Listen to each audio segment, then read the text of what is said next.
Take these 7 steps up the ladder of success. There is a formula for success that is as definite as the laws that govern mathematics. When you add 2 and 2, the sum total is 4. It could never possibly be 5. No matter how much you try to distort or twist the law of mathematics, the sum still remains 4. Success is made up of several different component parts, and these are as absolute as the law of gravity. Water cannot run uphill, for it is the law of gravity for it to run downhill. Oil and water will not mix, for they are of different consistencies, different molecular structures. So too with the laws governing success. Certain elements will not mix, certain others will blend, producing the right combination for achieving success. The laws governing these elements are as fixed as the planets in the heavens. In all the lives of the great men of history, these 7 elements have been present. Mind, the guiding light. Your mind is the guiding light that shows you the way to the top of your ladder of success. In the epilogue to Beaumont and Fletcher's Honest Man's Fortune, it is said so clearly. Man is his own star, and the soul that can render an honest and a perfect man, commands all light, all influence, all fate. Nothing to him falls early or too late. Our acts are angels are, or good or ill, are fatal shadows that walk by us still. Your mind must cut the pattern that fits the destiny you choose. When this has once been decided on, everything else will fall into its right place. The problems and challenges of life will still be there, but you will find a way to ride over them roughshod, and they will only serve to sharpen your wits and increase your determination to succeed. Step number 1. The desire to achieve. Elsewhere in this study we have spoken of desire, but in connection with achieving success, it is vitally important that you use this emotion of desire correctly.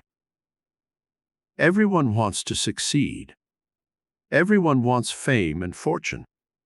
What you must do is define the exact type of success you desire. Everyone wants to achieve the building of $1 million fortune, but most people do not realize that this is not enough. The desire to have $1 million must be fortified by the exact knowledge of how you wish to achieve it and what you want the $1 million for. This concrete image must exist in your mind first. It is the pattern by which universal intelligence can cut the cloth to make the suit you have chosen. To help you crystallize your desires, let us examine them in cold print. What type of success do you desire? What are you willing to give to life for your fulfillment of this desire? What steps are you taking now to reach your goal? Are you fully using the gifts and talents you possess? Do you desire money so you can live a more indolent life? Do you wish fame and fortune so you can help others? Are your desires for progress, knowledge, happiness, beauty, good? These help crystallize your creative ability into more productive channels. Your mental attitude towards success. Your mental attitude determines the type of success you achieve. It determines whether you shall fail or not. You may have all the elements of success around you right now, in your own environment. And yet, because your mental attitude is one of failure, defeat, and indolence, you may be overlooking the biggest opportunity of your entire life. 2 men looked out from prison bars. One saw mud, the other stars. Which are you seeing in life, the mud or the stars? There are both mental attitudes in existence. You may choose whichever one you wish. You can make of your life a shambles or a success. You can utilize the talents God has given you for doing something magnificent, or you may create a mental hovel in which you live in ignorance, fear, and hate. The choice is up to you. The desires you enthrone in your consciousness can cause you to have either a broad, comprehensive view of your future life, or a mean, petty, and limited one of poverty, lack, and limitation. Millions in his own backyard. A farmer in Pennsylvania observed that his cattle could not drink water that came up from the springs in his backyard because of an oily, slimy scum that formed on the water.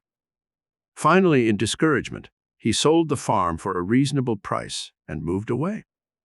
The new owner observed the same scum, and his curiosity got the best of him. He sniffed the substance, and it smelled like oil. Through his curiosity, that man discovered an oil field in his backyard that made him millions. Perhaps, like this man, in the backyard of your own mind today, there is an idea that can make you millions. Your mental attitude towards life and success and money, your own desires, may help unlock this secret within your mind. Harness your desires, make them work for you. If you want the better things of life, this is fine. But do not expect life to give them to you free. You must make some effort to achieve the success you desire, and you will have taken the first step up that ladder of success. Step number 2. Your dream or inner vision. All outward forms of creation in the man-made world began with a dream or inner vision. This is a very important part of our million-dollar secret. Everyone has some kind of dream of the world in which he wishes to live. This dream resides in the mind and is instilled by our early childhood thoughts and experiences. You played house and expressed the idea of love and marriage and having your own family someday. You played doctor or nurse and expressed the dream you had of someday being a doctor or nurse in real life. Dreams crystallize into reality when you apply this formula correctly. Voltaire said, "An idea, when it comes with the force of a revelation, will lead to a revolution in your life." The overpowering idea you hold in your mind about the life you wish to lead is the dream or inner vision that will shape your entire future. You must have this dream firmly fixed and never stray from it. Otherwise, you weaken the resolve of the mental force within you that could make the dream become reality. The peasant girl's dream of fortune that came true. I visited Greece some years ago and was entertained at the home of friends. They had a maid who worked for them. She was a peasant girl in her early 40s. She was a very plain girl, almost ugly, with mousy hair, drab features, and a squat body that was most unprepossessing and unattractive. She had already worked for this one family for 10 years, and there seemed no possibility that she would ever be able to rise to any higher position in life. This girl had a strange obsession or dream. To anyone who would listen, she would tell them, "Someday I will marry a rich man and go to America. I will have a big, beautiful home with thick carpets and my own maid and a big automobile." People used to smile in a kindly and sympathetic manner when she told them her dream, but they all thought the poor creature was obviously deluded and unsound. When I went out to the kitchen to thank her for the beautiful meal she had prepared, she smiled and, in her broken English, told me of her impossible dream. But I didn't smile and think her deluded. I patted her on the shoulder and replied, "Yes, one day you will meet that man from America. He will fall in love with you, and you will have your beautiful home and automobile." I knew of the miracles of life, and it did not sound fantastic to me at all. This peasant girl's impossible dream. 2 years later, I was in California, and I received a wedding invitation from this girl, who had gotten my address from her former employer. She was marrying the man she had dreamed of. A few months later, in driving to San Francisco, I passed through the town where she lived. I stopped by to see her. She had married an older Greek-American who owned a big ranch in Upper California. He had a beautiful home with thick carpets and a new Cadillac car, and was rich. What magic did she use? What magic did this Greek girl use?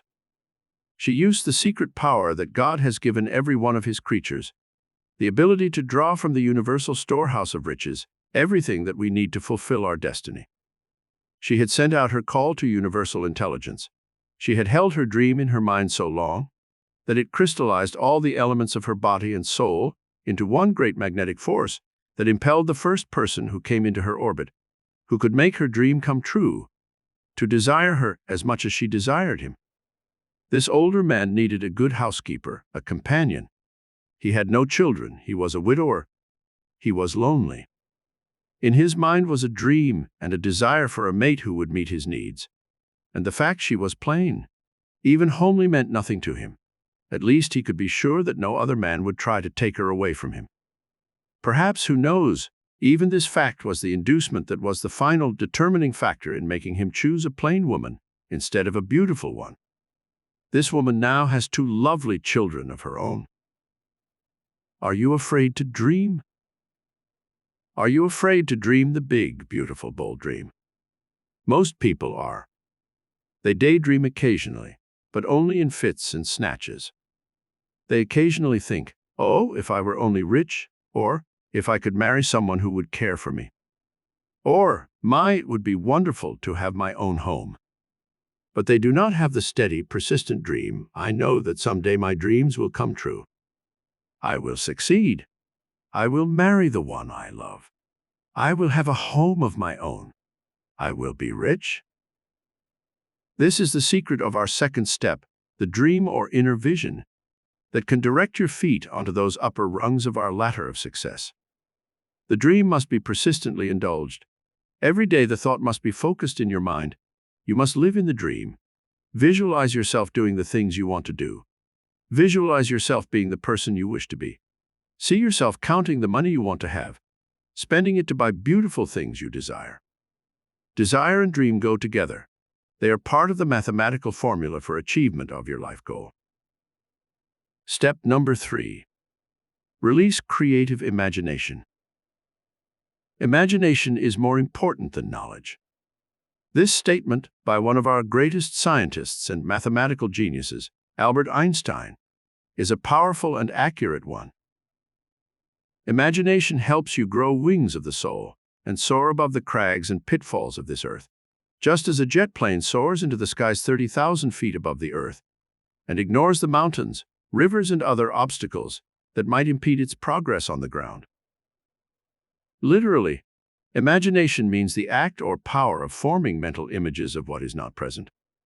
It is also the act or power of creating new ideas, as by combining previous experiences. Creative imagination carries you a step further, however, than just forming mental images. It means to cause to come into existence, to make or originate, to cause, to produce, to bring about. When you creatively imagine something, you are actually causing it to come into being, for you are forming it first in your own mind. The method by which it comes to pass in the outer world is a mystery. Just as man knows that a kernel of corn planted in the earth is going to produce a stalk of corn with several ears on it, but he does not know nature's secret for drawing the substance from the soil to make this new creation. The image or picture of that stalk of corn, however, is locked within the kernel of corn. It is its mental concept of a stalk of corn. Sleep in this bed. Become a star. Anything that can be done to stimulate this power of creative imagination is helpful in making the inner dream come true. A young lady once came to my home with Nicky Hilton, son of the hotel magnate. Her name was Marilyn Novak. She told me an interesting story. She lived in a studio club where many young actresses had gotten their start. The owner of the club took her to a special room on her first night there and showed her a magnificent bed, shaped like a swan, and made of hand-carved wood, covered with gold leaf. It was magnificent. The woman told Marilyn Novak, "A famous star gave me that bed. She slept in it for years. She made as high as $10,000 a week. Every girl who has ever slept in it and made a wish to become a star has had her wish come true. Tonight's your turn." When the girl finished telling me her story, she turned her big, trusting eyes up to me and asked, "Do you believe in such things?" "I'm waiting for its magic to work for me." I replied, "It will work for you if you believe it." A few months later, I read that Columbia Studios had just signed a contract with a young girl named Marilyn Novak. They changed her name to Kim Novak, and the fable of the Golden Swan came true, for she did become one of Hollywood's brightest stars. Imagination controls the world. It is in imagination that man has one of the greatest forces in the universe. It is through his imagination that man controls the world. See the enormous network of airlines that girdle the globe. This concept of mass travel by air at the speed of sound was first a concept in some man's imagination before it became a reality. Some primitive man first saw a rolling stone, and in his imagination he visualized it attached to a cart. Thus was the wheel born. Scientists call this one of the greatest inventions of all time. From it came all our modern industrial machinery, and even the airplane itself could never have existed without this first concept of a wheel. In his imagination, the first man who saw a bird fly and imaged a flying machine used the creative power of the mind through his creative imagination. The world has expanded enormously since man began to use the creative power of his imagination. The human race, Napoleon said, is governed by its imagination. Begin today to create the world in which you wish to live through the power of your creative imagination. Picture the things you want to do, hold them in consciousness. Try to pattern your actions in such a way that they are constantly working towards the fulfillment of the goals you hold in your imagination. Florenz Ziegfeld created his glorified follies by having a tremendous imagination. Barnum founded his great circus by building an imaginative concept of greatness in the mind of the public. Disney created Disneyland by having an imagination that encompassed some of the most daring ideas in modern entertainment. People from all over the world go to see the magical fairyland he has created with the expenditure of millions of dollars and creative imagination. Step number 4. The power of concentration. A lightning bolt can split a giant oak tree because of its concentrated power. A ruby cannot be melted in the hottest of furnaces, but if it is placed in a glass cube that concentrates the sun's rays on it for a few hours, it can be turned into liquid. The power of concentration is terrific when it is released in your mind. Most people scatter their mental energy and force by spending 90% of their time in thinking over past defeats and disappointments. Their minds spend hours in dwelling on the negative aspects of their lives, the failures, the tragedies, the sickness, the accidents, the lost investments they have had in the past. This tendency to concentrate on the negative aspects of life only helps inscribe these things deeper into the convolutions of the brain. Reverse. Do not rehearse your failures. In using the positive power of concentration, learn to reverse your failures, not rehearse them by constant repetition, for in thinking of them or talking of your failures and misery, you only tend to make them more real in your mind. How many times a day do you think of your lacks and limitations? How many times do you tell people about your failures? How often do you find yourself thinking or saying, "That was a terrible thing that happened to me. My life has never been anything but misery and failure. I cannot succeed because I don't have a college education. I can never become rich because I have no ability. I am too old to start again in life. I can never go into my own business, for there are no opportunities left." This process of negative thinking is what I call rehearsing the negative aspects of life. This habit tends to short-circuit the power of the battery of your mind and builds the habit patterns of failure, misery, and unhappiness so firmly in your consciousness that it is difficult to ever break them. How to concentrate. How can you concentrate your mental power upon the achievement of fame and fortune? The mind must be held steadily to the goal and not allowed to waver or falter. Successful minds work like a gimlet to a single point, Bouvier said. This is true. No one and nothing must be allowed to interfere with your mental concentration. Pick definite times each day and sit quietly by yourself, concentrating your mental power on what it is you're trying to achieve. Practice this art of concentration until it becomes a habit. The Chinese have an exercise to acquire the gift of concentration. They pass by a store window and with one glance try to see how many objects they can fix in their minds and recall later. They keep this up until they are able to recall as many as 100 objects they have observed in a single glance. Practice holding your mind steady and still on one thought. Allow no other thought to enter your mind. Do this for several seconds at a time until you are able to concentrate on one thought for at least 5 minutes or more. Then every day give yourself a mental exercise in concentration. Sit quietly and concentrate on the things you want to accomplish for that day, the people you want to see, the money you wish to attract, the sales you want to make. As you hold each separate thought in your mind, give it all the concentrated power you can summon up from your mind before going on to another thought or idea. Step No5. Using the power of intuition. The hummingbird needs no instructor in the art of constructing his thistledown-lined, swinging nest. Something within him knows how to construct it perfectly. The ant requires no one to tell him how to organize his nest and build an anthill. This is an intuitive function with its mind. This step up the ladder of success is a vitally important one. You may be striving so hard to achieve fulfillment of your life goal that you have lost sight of the fact a higher mind within you knows more about this matter than you can ever learn. We know what we are, but know not what we may be, Shakespeare wrote. It is true, we know our limitations, our failures, our blundering ways of doing things, but seldom do we stop to think of what we may be. The superconscious mind within you knows how to guide you to the fulfillment of your destiny. Every genius of history has been able to tap this hidden power of the intuitive mind within and use it to achieve greatness. Listen to the voice within. A 10-year-old boy came up to Schubert after one of his concerts and told him of his desire to become a great composer. He asked Schubert how he could achieve his goal. The master told him to begin with simple themes first and gradually go on to more difficult compositions. The boy told him, however, that he wanted to compose full-scale concertos and symphonies. He said to Schubert, "When you were 10, you were able to compose great things."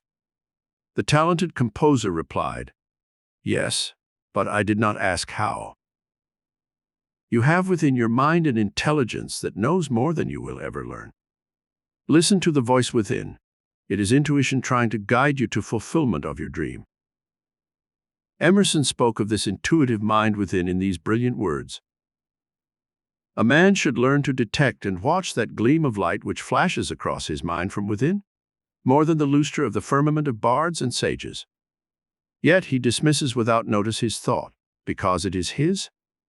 In every work of genius we recognize our own rejected thoughts. They come back to us with a certain alienated majesty.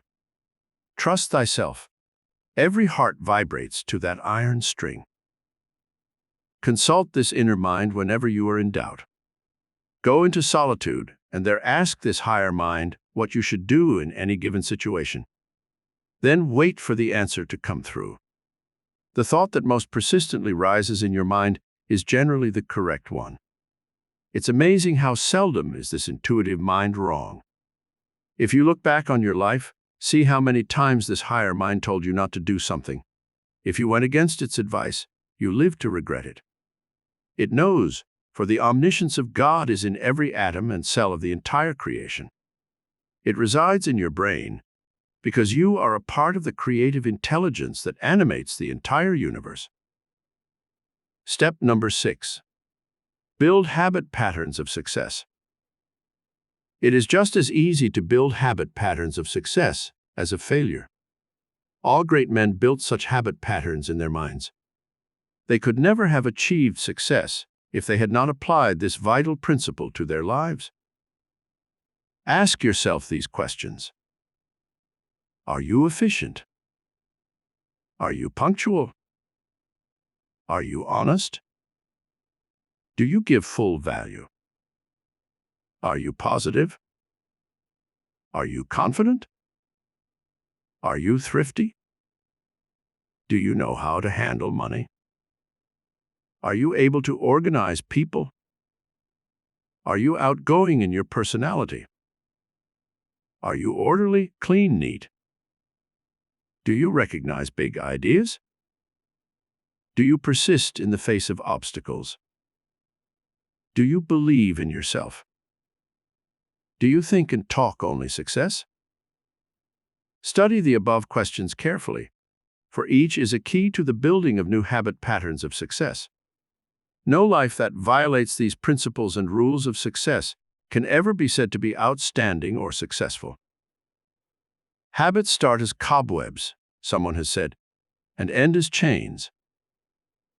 Nothing is so deadly as a negative thought or act persistently indulged. Victims of cigarette smoking, dope addiction, or alcoholism know too well the truth of this statement. Finally, the habit becomes so firmly entrenched in the mind that it is almost impossible to eradicate. Build your future on positive habits.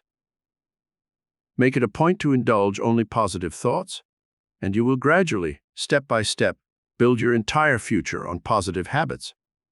You must substitute a positive thought for every negative thought you hold in your mind at present. Examine these thoughts you have built in consciousness, and then, if they reflect fear, worry, hate, failure, old age, sickness, poverty, or limitation, carefully choose an opposite thought of a positive nature and substitute it in its place. Soon you will find it's impossible to think in terms of failure, inadequacy, and incompetence. Daily begin the practice of acting as though you are already a success. Wear your best clothes, have your shoes brightly polished, keep your hands and nails clean, wear your brightest smile, go forth each day expectantly, as though you are sure you will meet with golden opportunities all during that day, and you will be building positive mental and physical habits, which will soon become as much a part of you as your arms and legs. Step number 7. Have faith in your destiny. Faith in yourself and faith in your destiny. This is an essential and important step in your climb up the ladder of success. Many talented people never make it because they do not have this essential ingredient of our $1,000,000 secret. An author named Howard Fast wrote a book some years ago. He sent it out to several publishers. They all turned it down. No one had faith in it. Fast had such faith in the ultimate success of his book that he raised $1,000 and published it himself. Only a few hundred copies existed, and undoubtedly at that time, for a very small sum, anyone could have bought the movie rights to his book. Then one day a producer read the book and offered Fast a large sum for the movie rights. Spartacus was the name of the book that Howard Fast had faith in. It became one of the great motion pictures of our time. You may walk with princes and kings. In the realm of mind, you are as great as any man who ever lived. You may walk with princes and kings in the realm of intellect and thought. Your ideas are as precious as those that were brought forth from some of the greatest minds of the ages. A Plato or Socrates, a Voltaire or Shakespeare, a Newton or a Jefferson may slumber within the innermost recesses of your own mind. Have faith in this power that lies within you. When Leonardo da Vinci was young, he was haunted by the idea that he was illegitimate. Everyone told him that this stigma would always keep him from achieving greatness. He set about when he was very young to find a way to overcome this limitation of birth. He chose painting as a talent which he might develop into such creative genius that he might one day walk with princes and kings. With this incentive and the faith this thought inspired within his mind, Leonardo da Vinci went on to produce such masterpieces as the Mona Lisa and the Last Supper. And indeed, he did walk with princes and kings, for he associated with the crowned heads of Europe during his lifetime. They all recognized his great genius. Faith in yourself, the open sesame. Faith in yourself is the open sesame to riches and fame. It matters not that others lack faith in you or your works. If you really believe in yourself and your talents, you will build inspiration and power to persist until you have achieved your life goal. All things are possible to him that believeth. The Bible states this great truth very simply but forcibly. You can achieve anything you really, sincerely desire, and that you dream of attaining, if you have faith in yourself and faith in your divine destiny, which is different from every other person who ever lived. Points to remember. 1. Keep your eye on the ultimate goal at the top of your ladder of success, not on the obstacles you must pass to reach the top. 2. Do not confide your secret innermost dreams to unsympathetic people. They may laugh at you and discourage you. 3. Overcome discouragement and disappointment by realizing that every day begins a fresh, blank page in your book of destiny. Inscribe upon it what you wish. 4. Daydream, but also be sure to act, for dreams without action never achieve fulfillment. 5. Pick worthwhile goals in life, not the cheap, tawdry, sensational, or debasing things that are not worthy of you. 6. Imitate the greatness of others until you stamp upon all your creative efforts your own stamp of originality. 7. Start an action towards your goal first in your mind. Then the law of action and reaction will cause you to gravitate in the direction of that goal.